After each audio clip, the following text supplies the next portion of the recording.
Hello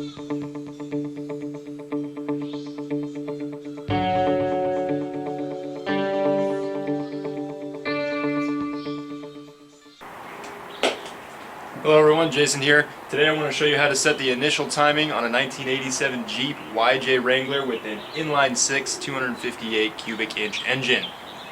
Yeah! That is the engine in question. We need to get to that distributor, which is right there. Yeah, that little blue thing. And then we'll get started. To do this kind of work, you're going to need a timing light, a decent set of sockets, keys to start it, and some patience. You're also going to need to be able to get a good view at timing marks that are going to be on the crankshaft balancer. It's on this side of the engine, the driver's side. What you can see there is the crankshaft pulley. So I can there. Oh, look at that. This camera is nice. I want to say thank you, Matt Barry. This is such a great camera. Those are the timing marks that we're after. There will be another little notch on the pulley as it rotates around. The light will flash and you will see exactly where your timing is.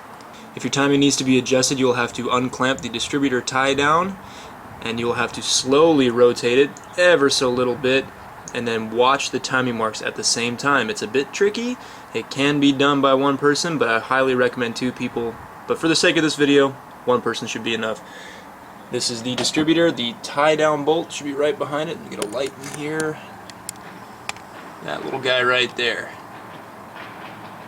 Also want to make note that if you're going to set the initial timing, you need to be sure that the vacuum advance on the distributor is disconnected and capped, or else if a vacuum leak, everything will go haywire. It won't be good. Back over here, the distributor, that little weird UFO looking thing is a vacuum diagram. Little UFO looking thing is a vacuum diaphragm. You'll notice that that hose, this would be the vacuum hose here, goes all the way up, around,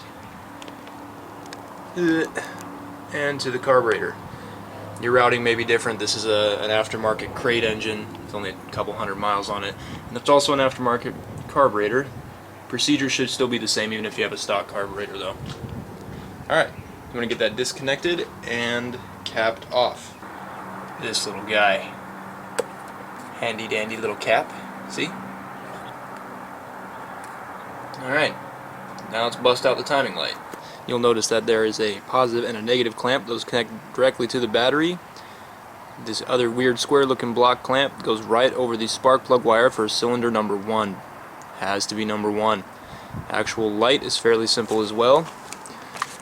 You just hold it, hit the power button when it's all connected and the engine's running. Light strobes out of there. You point it at the crank pulley marks, and that's how you set your timing. Now when you're doing this, a couple things to remember. These wires are very long. That fan moves very fast. Those belts move very fast. It gets tangled up in there, you're going to have a bad time. So be sure before you start the engine that all your wires are routed in such a place where they will not come into contact with any moving parts of that. Same thing with this. As you're pointing it in there, don't get too close to the fan. Not going to be a good time. There. You also kind of want to get this as close as you can to the actual spark plug. Just kind of helps with an accurate reading. Positive, negative. Positive goes on the positive. We're going to get through this, you and I. Negative. Ta-da. As I stated earlier, you got to be careful with the wires. I have them mounted over there on the battery. This one's on spark plier 1. Spark plug wire number 1. Just to be safe, I have them routed up behind the carburetor, around this radiator grill support, down over here, where I can easily point this at the timing marks. Might be overkill, but better safe than sorry, I suppose. Right. Keys.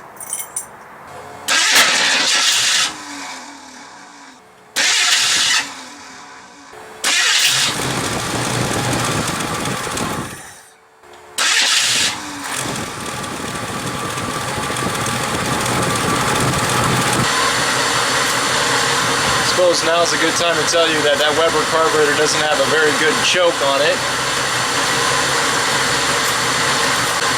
Now that it's running, let's grab the light and see what we can find out. Now you want your idle to be right about 750 while you're doing this. That should be pretty good. Alright, the engine's running. I'm trying to hold the camera and the timing light. This should be real simple. At which point you need to point it down there.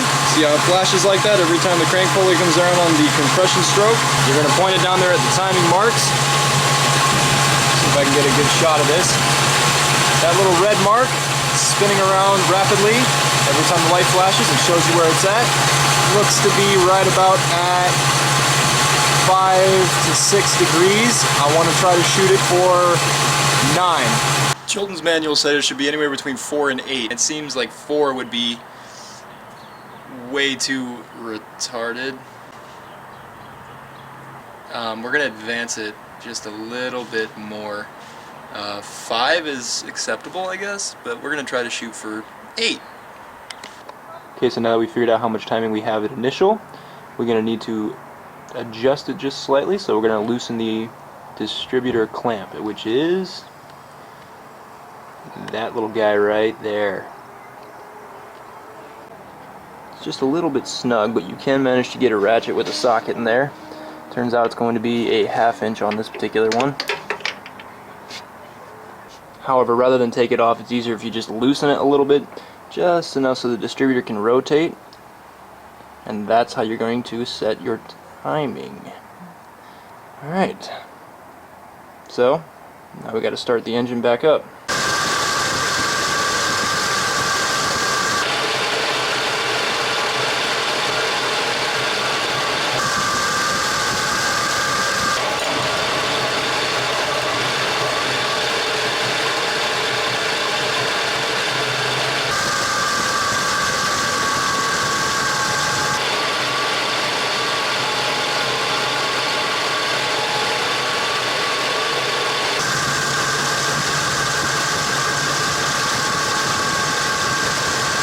Alright, we got the timing set to about 9 degrees before top dead center. Now we're going to try to tighten the distributor back down. But when you do that, you got to be real careful not to move it because it'll mess up the timing you just set.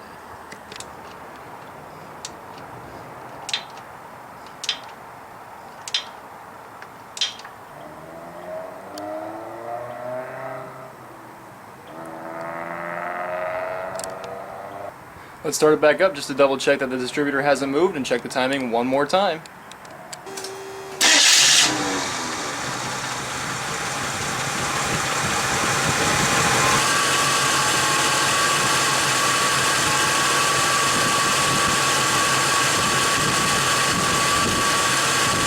Yep, distributor didn't move, everything's all bueno.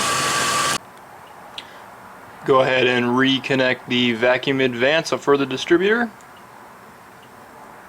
Man, that really doesn't want to come off.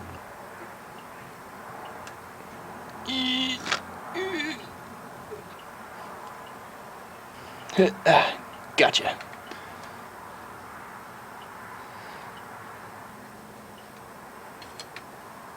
Disconnect our timing light.